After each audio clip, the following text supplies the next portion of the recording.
red light's on, so it's go time. This is when we have to make magic. So hopefully you're ready. Let's make that magic happen, Jeff. Awesome. Well, I ask all my guests this. What did you have for breakfast this morning? This morning I had what I have 6 days a week, and that would be a protein shake with granola and fruit. I'm super methodical. When I was a kid, I read that Einstein always wore the same clothes, so we never had to worry. And so I really have adopted that in a lot of areas of my life, including breakfast. Okay. Same thing every morning. All right. I got it. Yeah, that's cool. The treat is Saturday, and then Sunday's big breakfast day. Gotcha. That's a plan. I'm close to that. I have the same thing, pretty much. A couple eggs, toast. Nice. Or just move on with my day. It's nice and simple.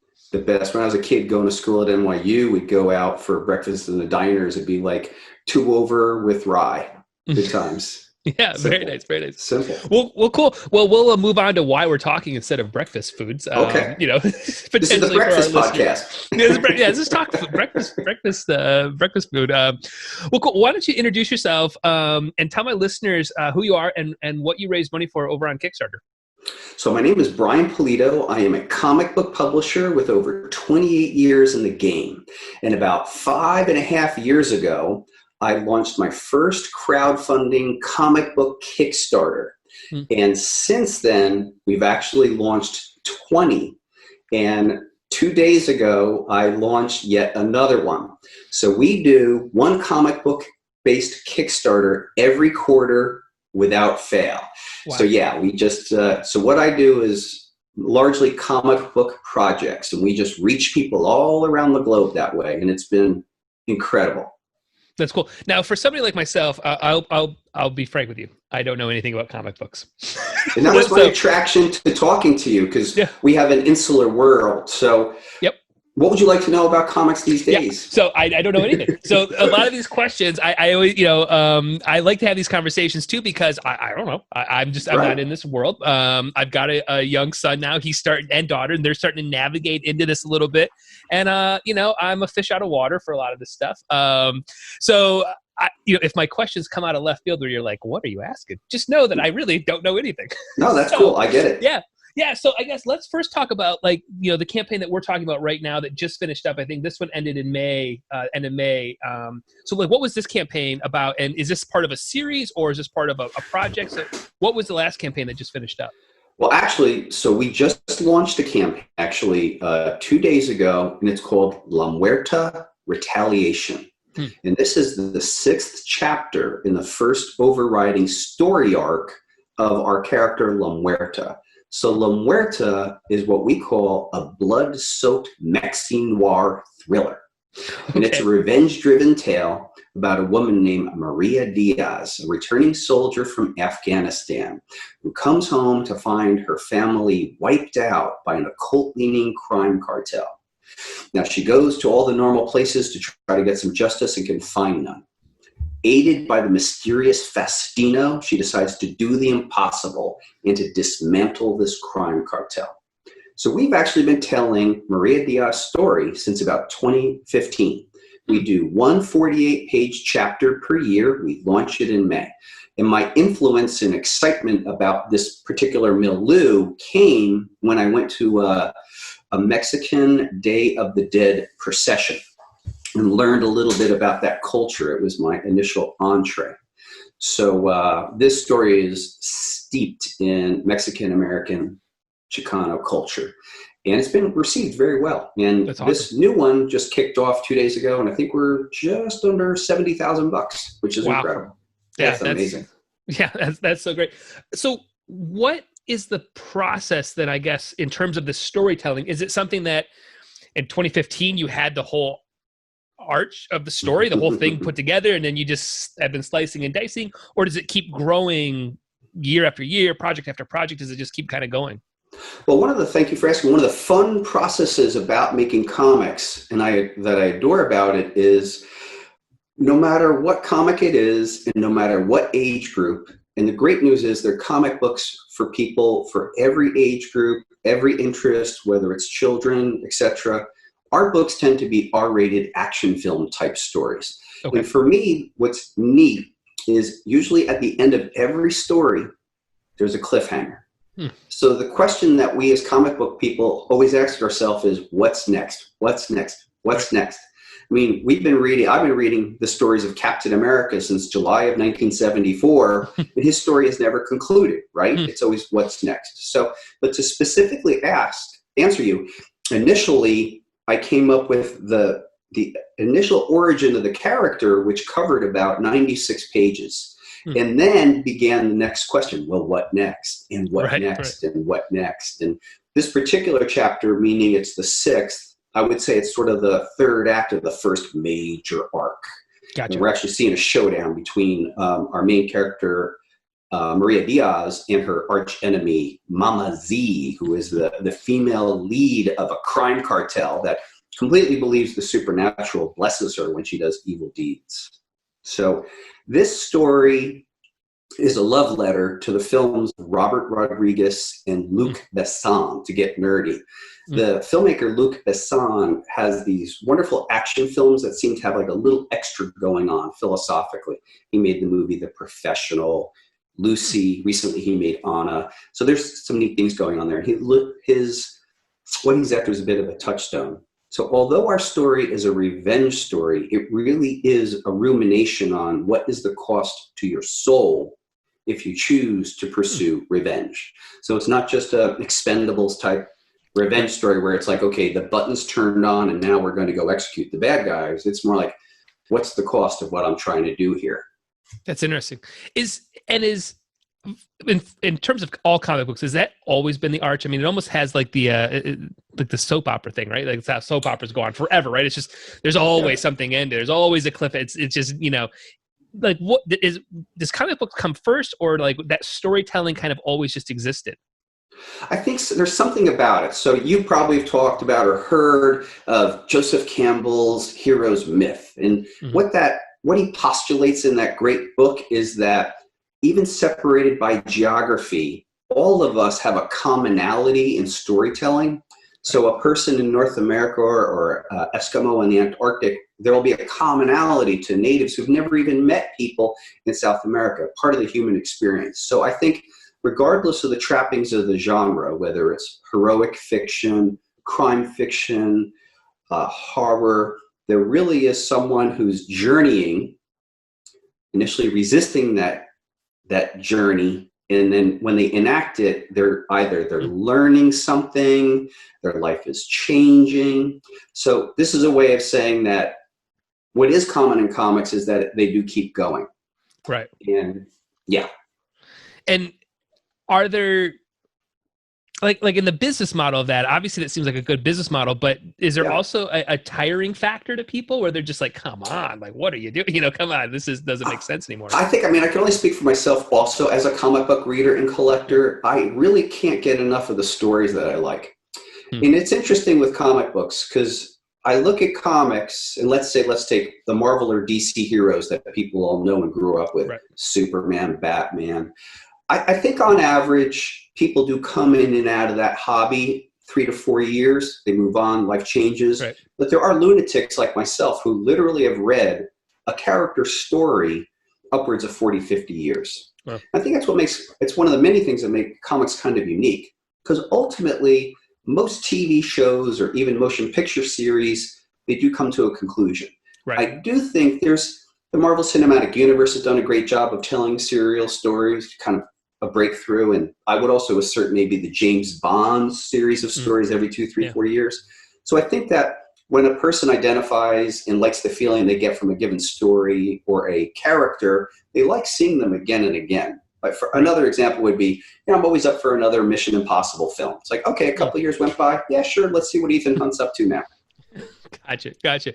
So, I noticed on your page that you've got a pretty substantial team working on this. Yeah. What is it that, when you're starting to put together, I guess, a new story or a new book, new chapter, what are you doing? Like, what is your role for the team?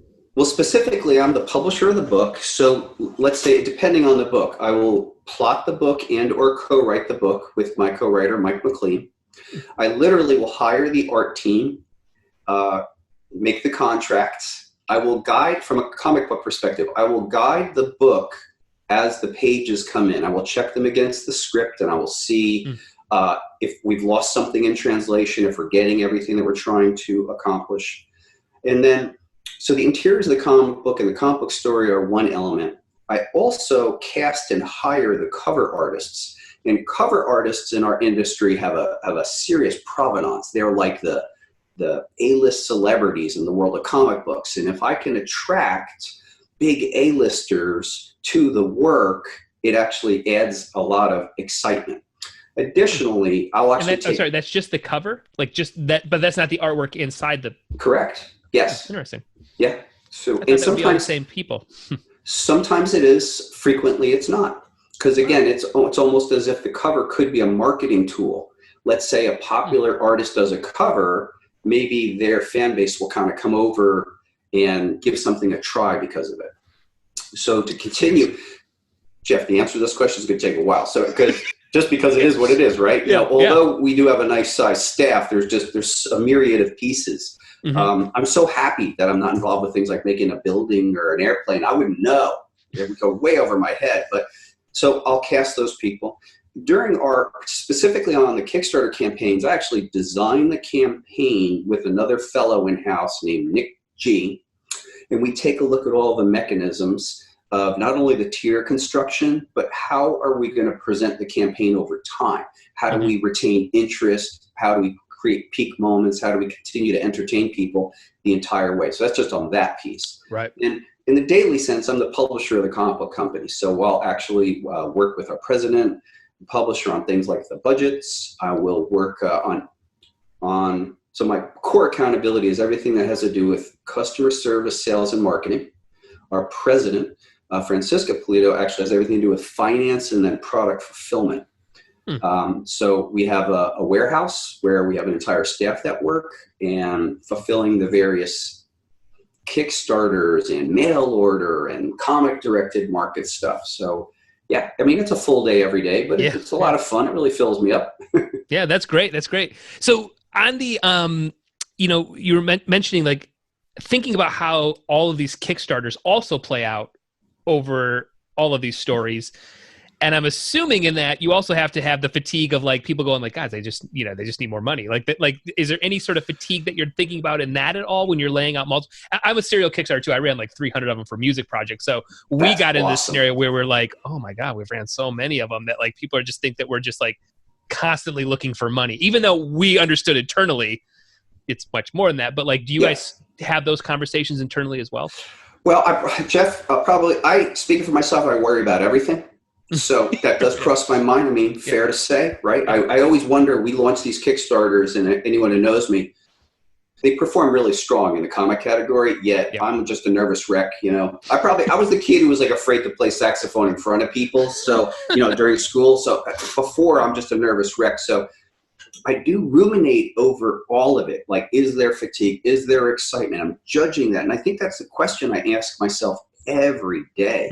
And given our current macro socioeconomic situation, how will people show up? Sure. Let's be honest. And the blessing so far, the non-religious blessing, is that things are good. So I do try to keep my eye on that all the time. But I kind of also feel like, especially now where we are at this time in the United States of America, that Coffin Comics, we're a ship and we have a plan. And we're just going to keep going on that ship. And certainly we're taking a look at all the factors, but so far so good and steady as she goes. Yeah. Yeah. We're kind of in that same boat right now. Just like, all right, it's not that bad. For like 2 weeks, we were like, that's it. Shut it down. World's over, but we're back on top. We're all right. Yep. So exactly. That's great. Those first couple of weeks when everything was in the shutdown, I was like, what? Yeah. What happens here? So, when do you know, I guess in your process of putting together this probably right before, well, I guess, where does manufacturing fit in of like, not so much a prototype, but like the final draft of something before you go to Kickstarter? Or are you pretty much, you're ready to go, then you're going to Kickstarter? Where does it fit that you have like your final version of something? So we use that date, the launch date. On that date, we have to have everything ready to print. Okay. So we backward track from there. And then we really do wait for the numbers. We'll try to make some estimates and guesses the whole time, but we really wait for close because that informs what all the numbers would be, but everyone's sort of standing by. But jumping back a little bit to this notion of perception of what is Kickstarter for. Mm-hmm. So I remember 5 or 6 years ago, people would say ostensibly it's just to give people that shot and that a year later you're going to get the product. But then what we noticed that emerged in comic book culture is that Kickstarter is a culture. Yep. So there's people who back all categories, and in our world, in our category, this is just an amazing content delivery system. Yep. So, I mean, in the beginning, I'm sure you could appreciate this. Our first year, we had 4 projects coming out quarterly, but we're starting almost penniless. We had put everything we had into getting them all going, and then they had to fund. One had to work after the other. They had to. And it's just, luck of what we call the comic gods that it all did come down that way. And to this day, clearly, having the funding helps fund the future. And we try to make that very measurable for our fans. In fact, I mean, our fan culture funded our building, and our building is super custom to like Coffin Comics. You could walk through it. There's a museum. It's amazing. And we open the doors for folks and give tours when we can give tours. Yeah. But we kind of really realize that there's an evolution in Kickstarter and crowdfunding. And part of it is it's a supply chain and people want to be on the other end of it. Are there a few who, cross their shoulders and say, I can't believe you're using it in this manner? And I get it. And I let them have that opinion, and I just keep doing what I got to do. Yeah, for us, I think I had like the 20th Kickstarter ever. I mean, literally from like in 2010 or so. I mean, we ran a ton. Rad. Yeah, we met Perry Chen before he started it, and we had this idea of like, we wanted to do a Kickstarter, we didn't know what it was, right? We just had this idea of how we were going to fund recording studios because, again, artists didn't have money, and we had this idea of just how content would be delivered in the future, right?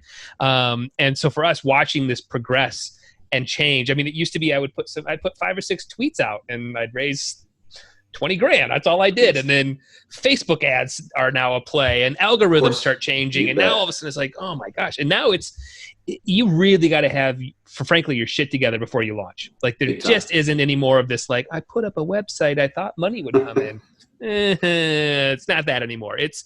You got your stuff together. Flat out. Oh, there is no doubt. Like we have room. We have a war plan, literally. So it's every day of the campaign, exactly what we're doing, what time of day. Of course, we're using paid social, and we have all kinds of layers and strategies, and that kind of works towards my personality anyway. I'm into all that kind of stuff. But yeah, it's no joke, as you know. Yeah. Yeah. Well, and I think it's actually a good evolution because you really should have your stuff together before you go out and asking. You should have your social media in order and your emails. And it doesn't have to be perfect, but you probably should have it. Well, I think speaks. Yeah. It's interesting because I was speaking to a younger group of people who want a Kickstarter in the comic book space, and I said, look. We come from 2 places. One is what do we authentically provide for people? And for our company, it's really fun and excitement in the domain of rock and roll inspired supernatural comics. Life mission. That's it. Yeah. Sorry. And then number 2, it'd be trust.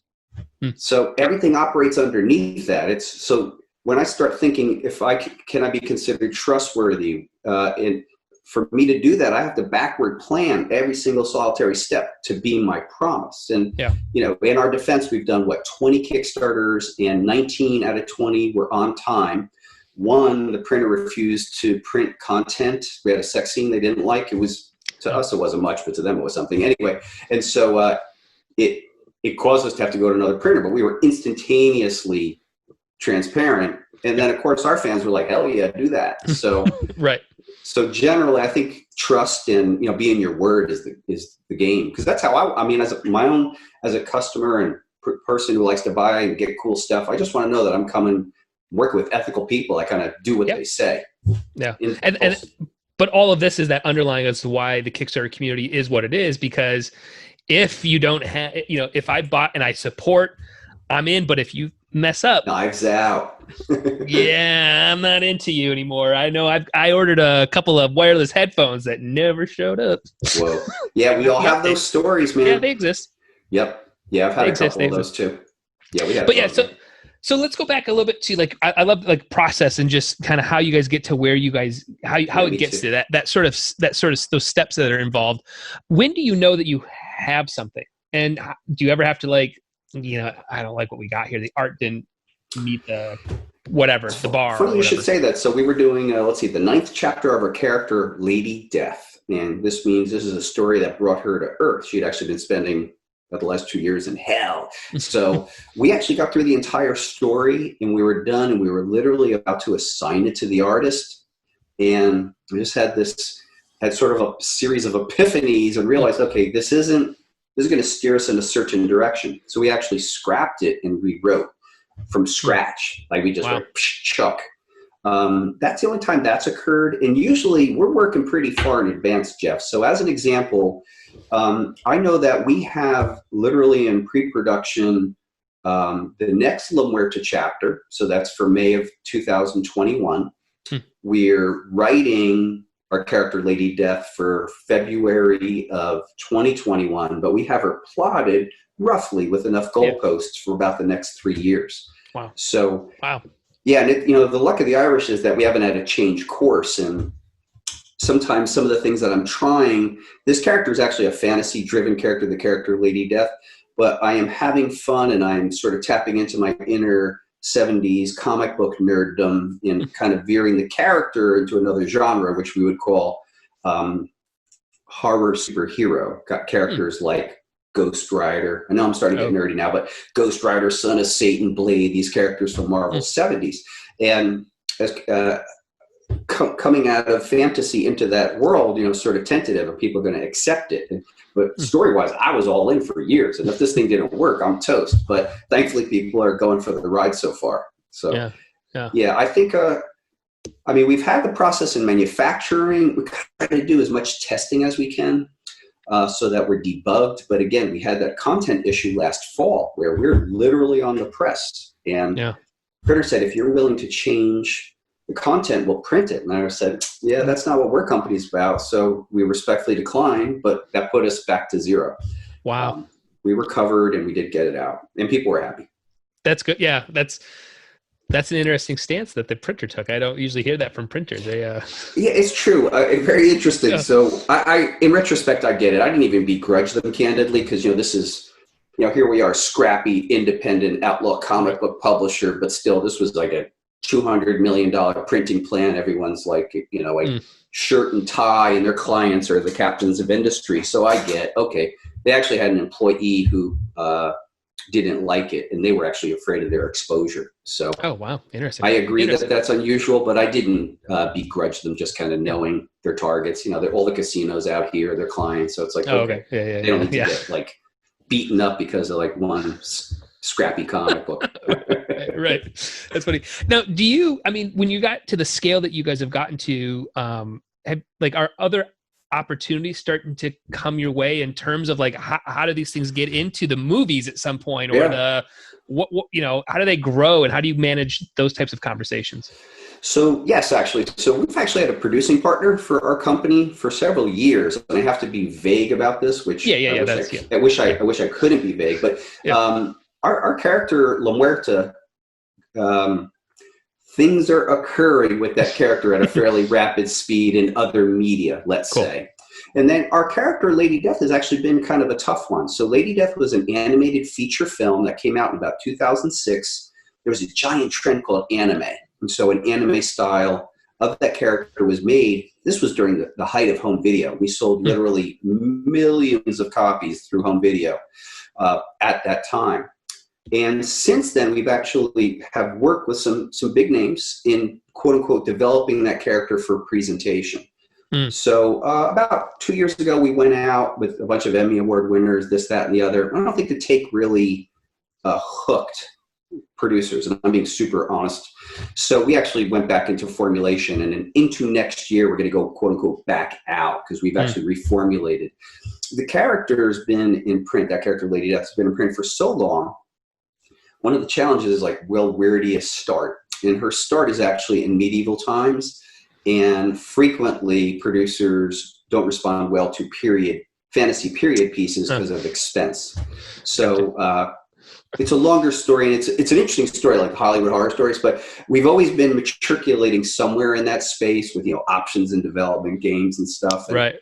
La Muerta is actually, because she's so meat and potatoes, is like much further along, and great things are happening. I'm just not at liberty to discuss. Yeah. No, I get. I guess what I was trying to get to is kind of knowing as a company when to stay in your lane or when to push, and right, because I see a lot of startup people, a lot of the people I talk to, they want to do it all, and then they don't make a great, for your example, they make bad comic books because now they're doing 25 other things. So like, I guess as it seems like that's probably in your camp. How are you making sure that you're producing what you want to produce at a high level every time? That's a great question. I mean, for sure, you could kind of, when you get a certain level of success, you kind of get drunk and think that you could do everything. Yeah. But this is what I like to tell people, because even our fans will say, can you please make this? Can you please make that? And this is what we say.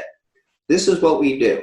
We take paper, we put ink on it, we either staple it or glue it. That's our core competency. So we kind of stick to the core competency. And through the years, we have had sub-projects where we've worked in making statues and action figures. And we do have some background, like in another lifetime, Jeff, I actually went to NYU Film. I worked as an assistant director in commercials and videos. So I know a little bit about the actual manufacturing element of that world, and the development element of that world is the relatively newer one. So kind of know enough to wade in, but not get in the way, and realize a lot of that stuff is team building.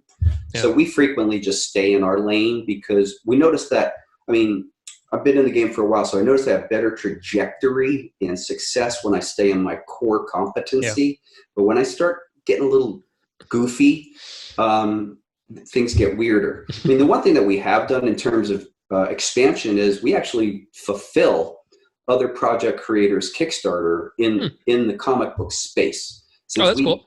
We do that, and since we do that, like Morning, Noon, and I have an entire staff. I'm always improving the process. We do that with about 4 or 5 other creators who are really producing nice $100,000 plus Kickstarters for comics, and looking to do more in that. So we have a lot of enthusiasm for that, because we're pretty good at it. Yeah, that's really great. You mentioned something just a minute ago about just our team building and how important it is for these other things. What did you, when you're putting together this core team that we talked about a little bit ago too, what were you looking for? What was like, and again, I think this is so challenging for a lot of startups or entrepreneurs to put together the right people. For you guys, what were you looking for? Who's the right person for your team? So there's 2 teams that we work with. So we have the creative teams, and frequently they are there wherever they are in the world. And so we're really judging their professional reputation and their social currency.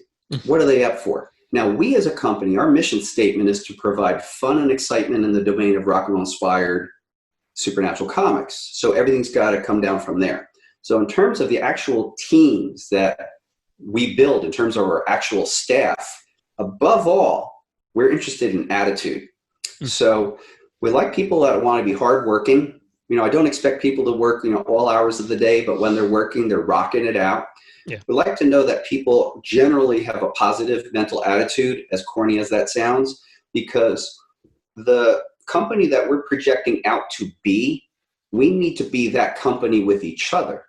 Sure. So we have to be, we have to be respectful. We have to be fun with each other. And it's not always easy, obviously, but so the main components are good mental attitude, willingness to work, and willing to evolve, as abstract as that sounds. So I think that as opposed to like hiring, I don't know, here's like an executive from this other company, I'm going to hire that person out, and this is going to be an A-type personality who may or may not conform to the mission.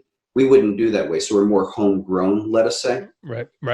And that makes sense. And again, as corny as it sounds, since we are a rock and roll inspired supernatural comic book company, people got to be able to rock and roll. They really do. Like, you don't have to love rock and roll, but you got to be willing to rock and roll. Yeah, that's cool. let's flip over to a little bit more just Kickstarter centric. So let's Sure. go back to those early days, which is Yeah. where a lot of my listeners are. I mean, they're in the early days of this. Yes. What are advice, or what would you tell somebody, on that first campaign?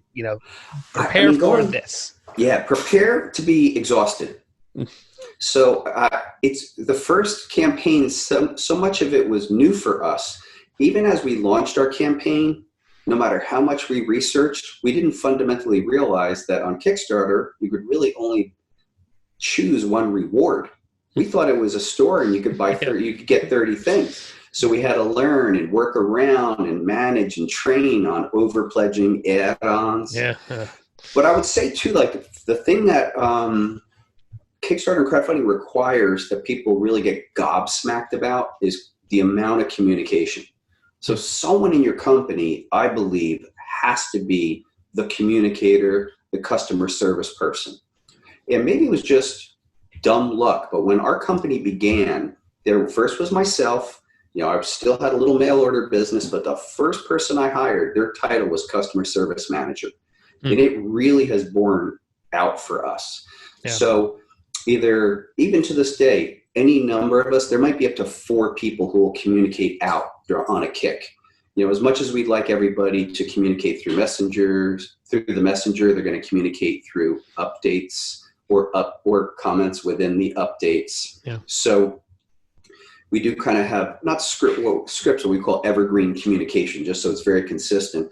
But I think, boy, that first campaign, be ready to be pretty exhausted, to expect the unexpected, and to have a lot, depending on your category. For example, in the world of games, the amount of communication can be in the thousands. Yep. The queries, the questions. And what I would say too is, okay, so 1, be ready to be exhausted. 2, be ready to really communicate a lot. But number 3, be ready for the rest of your life to be eternally patient, because you are going to answer the same question for the rest of your life. And you need to show excitement, enthusiasm. You want to invite that person in. They cannot be to blame if you've been doing 20 Kickstarters over 5 years and they just arrive and they have all the basic questions. You kind of got to, like, our attitude is, and this is actually a mantra, it's up in the office, it's like people arrive when they arrive and we welcome them. Yep. Because they're just on people could be in different parts of the chain. And the way I would just illustrate this for your listeners who are starting out, I'd illustrate it by this story. So we're doing a 30-day campaign. And during that 30-day campaign, I am doing a horrible marketing technique called carpet bombing. So it's spam, but it's like right below it. And I'm communicating on every platform I can, anyone who will listen. And I'm trying to glove the message, but really I'm saying, back my campaign, get my stuff. And I'm doing everything in my power to make it sound different. So, but I'm doing like 17 messages a day. No shame in my game. So Facebook, Twitter, Insta, updates, mailing list, blah, blah, blah, blah. So it's the 29th day of the campaign. On my Facebook wall, some guy comes out of the woodwork and he says, "Hey, Pulido, when are you going to get off your ass and do something new?" And it was the illustration. It was my opportunity to either say, "Hey, dude, don't you know?" Or instead what I said, "Hey, man, just so happens that I'm doing this. You want to come along for the ride?" Yeah. And that's a thing I think folks have to be very, very patient with. And in comic books, there's a lot of repetition. And really, when we interview people to be part of staff early on, we almost test them. It's like, how are you with repetition? Because some stuff is so repetitive. If you kind of like if you have if it's an obstacle, get out now. Because some, like these types of communications, etc. So the biggies, prepare to be exhausted. Be ready to have someone to communicate to customer service. And 3, just always welcome people wherever they are, whenever they are, no matter what, because it's new to them. I know it's not new to you. Like your campaign is old to you by day 29, but people just arrive when they arrive and just get ready to welcome to the party. Yeah, I think that's a big one. We try to stress all the time to people around, yes, I understand that you put it on Facebook 20 times, but they weren't on Facebook the 20 times that you decided to post it because they were on the 21st time and they missed it. So it's more, it's like 100 times more than you think in your mind. Like, I posted yesterday. Yeah. Cool. Right. What else? Good for you. Great. Yeah. What's next? Yeah. What I love about that too is like Kickstarter, crowdfunding, business. It just teaches you ultimate humility, because it's just like, all right, big boy, put your big boy pants on and communicate again. And it's like, just because you said it, people didn't pick up on it. Right. I'm sorry that they weren't, we're not even watching TV at like the 8 o'clock time anymore, but your message was so important. It's just like, come on, dude. Right. Are there like metrics that you look for that tell you that you're ready to launch? I know you may be a little bit different, but is there something that you're looking for around like, listen, we know we've got the excitement. We know we've got influencer or whatever. Like we know we have enough in the can. Well, I guess, we kind of use our crowdfunding as a publishing schedule, and we're letting people know even way in advance, up to a year in advance, something's coming in August, something's coming in October. And then I just start, and this is kind of fun for me, I start like feeding little information, and here it comes, only 30 days, 14 days, 7 days, 9 days, and like a little more information each time. And we don't over communicate on the campaign updates. We only go to the previous one. So what I mean by that is, let's say I'm doing a new La Muerta storyline. I'll communicate on our last ever campaign and use that as opposed to like communicating on 20. That way I'm not spamming people, and I'm kind of hedging that folks are more tuned in there. And certainly we are communicating on social, and we're communicating through our voluminous mailing list as well. Right. But I guess I'm sort of counting on every time that I'm building up like a peak marketing moment. And I really, really, really want to create that hockey puck effect for that first 24 hours. Yeah. I'm trying to create a peak moment where we get as many backers as humanly possible, because I think, as you probably know, if I could achieve X in a 24-hour period, it's very likely, statistically speaking, that it's going to take another 29 days to raise that exact same amount. Yeah. And that's counting on us still doing a lot, carrying it. Right. So I'm all about the hockey puck effect and that peak marketing moment. And go ahead. I was going to say that when we put a lot behind that too. We put like parties and, what's going on here. We straight up, we rent movie studios, dress it, invite 300 people, no joke. And, carry on like fools, et cetera, et cetera. Yeah, it's fun. That's really cool. That's really cool. Really, really cool. What, over this period of time of running these campaigns, has there been something that stuck out as like something that you just had no idea about? Like countries that are supporting you, or I don't even know, price points. I don't know. It's just something that's like, man, I did not, there's no way we could have ever expected this. I mean, in our first year, our first Lady Death campaign, and Lady Death was a character, she had some provenance. I've been telling her story since about 1994. But even then, a $76,000 campaign fundamentally for a comic book was a knockout. Yeah. But we just actually completed a Lady Death campaign in March, and that was $347,000. Yeah. So what's kind of knocking me out is the amount of people who are coming to the party this many years into the game. I mean, I'm super gratified by that. As far as unique places where our stuff gets to, doesn't actually answer your question, but I just got to tell the story. So I put it out there about 18 months ago where it's like, we've literally shipped to every continent except the South Pole. Unbeknownst to me, a person who's an artistic contributor to us actually got a bunch of books to the South Pole, had a scientist get it right down to the peak, write the latitude and longitude to it, film it, et cetera, and then gave us such a lovely surprise in March that we actually did get to the South Pole. So it's great. It was great to happen. And then the next thing I said was like, okay, we got to get to outer space. So that's the next one we're working on. We can miniaturize. Remember, I think that in NASA they have this program where they miniaturized a Bible and got 100 of them out in space. So it's like, maybe I can miniaturize a microfiche, a comic, and hitch a ride. Call up Tesla. What's it going to take to hop on board? Yeah, that's sweet. So who are your let's say, who's your two or three influencers? Like, who are your main guys that got you into this? Make what you just love, like whatever they put out, I'm into it. Wow. I mean, so as a comic book fan, in our world, there's a man. His name is Jack Kirby. and his nickname is the King. Hmm. And he was this little guy, and from the 40s all the way to the early 90s, his creative output was mind-boggling. Thousands and thousands, tens of thousands of pages in every genre. And imagine through the decades, there were different genres that were popular in comics. Right. In the 40s, it was war comics and superheroes. In the 50s, it was horror and, believe it or not, romance and war. But Kirby had such an explosive imagination. He gave rise to so many characters in pop culture. I could name some of them that would be kind of geeky, but I mean, there he is as co-creator of the Fantastic Four. He had a hand in the design of Spider-Man. So on the one hand, we frequently hear about Stan Lee, and Stan Lee certainly deserves his place.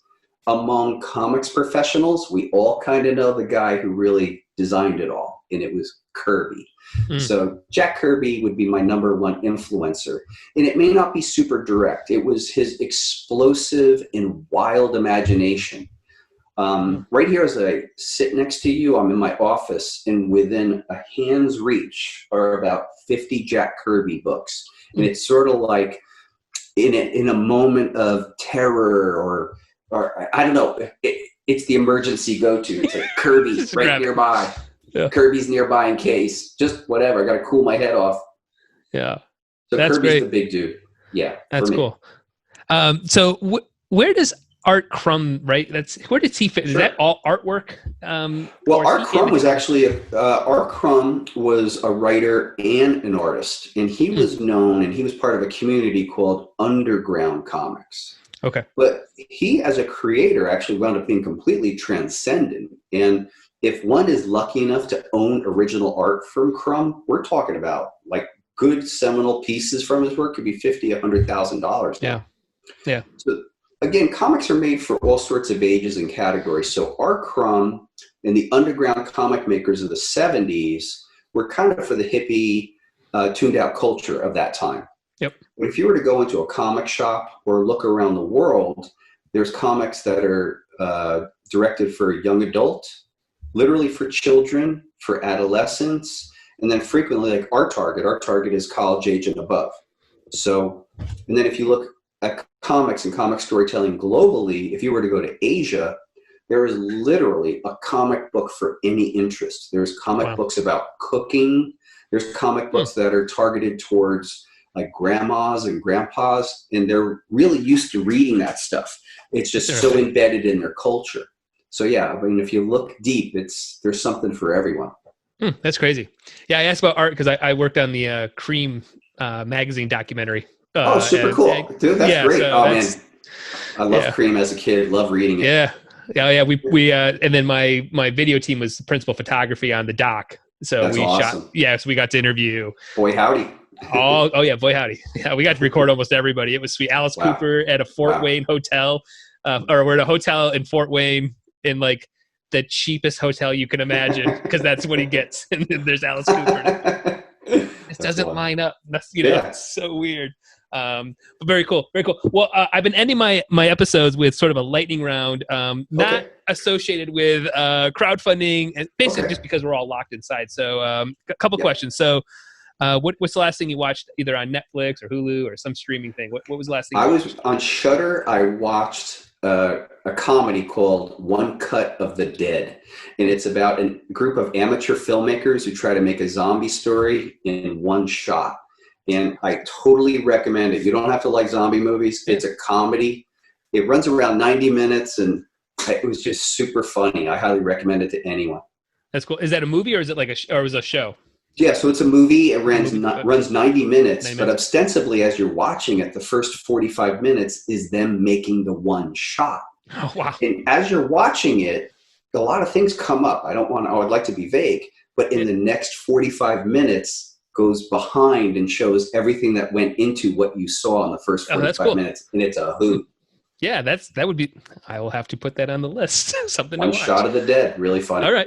Yeah, I'll check that out. How about, are there any, and obviously I know you listen to my podcast every day, every episode. You're a big fan. Any other podcasts you listen to?